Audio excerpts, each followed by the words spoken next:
Well, when I was 9, in 45 anyway, I'd had TV, and in them days you used to live in rooms, you know.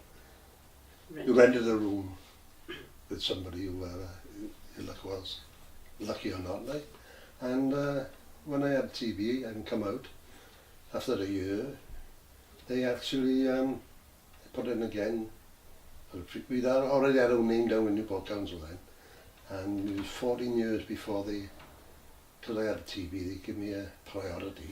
And then on the 14th, they actually sent that letter to my mum to tell her that we had this prefab.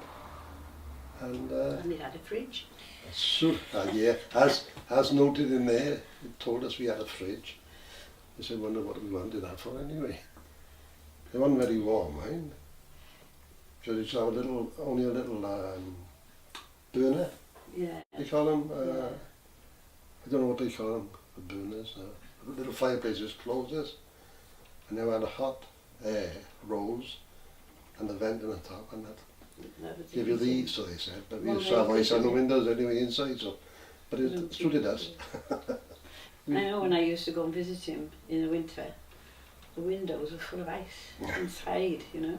You could hit it off the windows.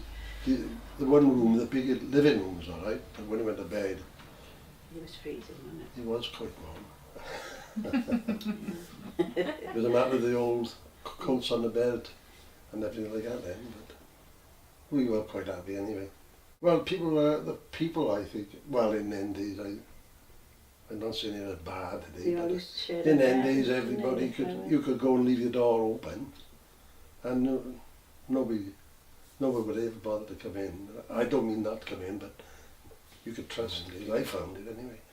And of course, as I was pointing out about the fencing, you only had a mesh fencing around the prefab as a boundary. But anybody walking by, if you was in the garden or you were just going out the house, everybody could see you. So you stopped and spoke. Well, the women stopped and spoke, the men were working all the time. No, but it did, you had that, you had more, you were closer together because of more of the community. People could see it. I mean, but everybody was in the same, how can I put it? Not all doing the same work, but there were those who had better jobs than others, but they were a proper community.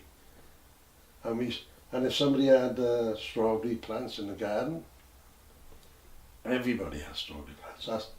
That one there now is the house that's left, the prefab. And all the side was houses, prefab rather. So everybody had strawberries and then the flowers were out. It was very Sweet Williams. Used to call it Sweet William Park.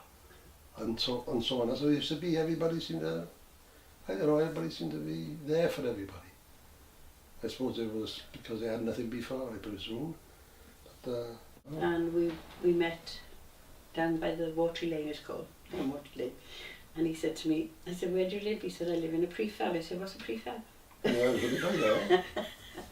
And he said, you know those houses over there? And I went, oh yeah. Yeah, see that?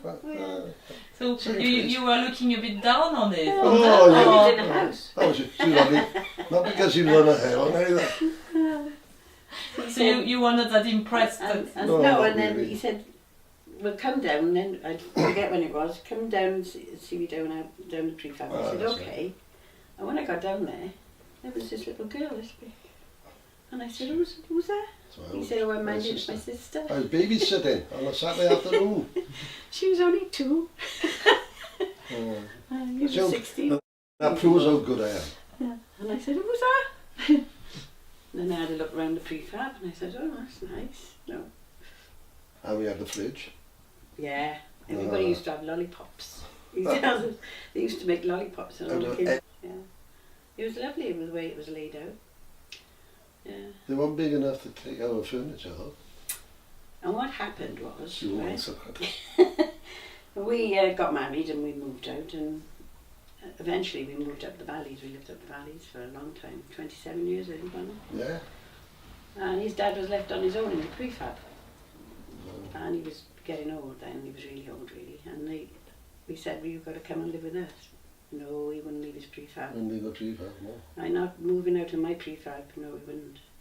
So we said, all right then, what if we come down and live with you then?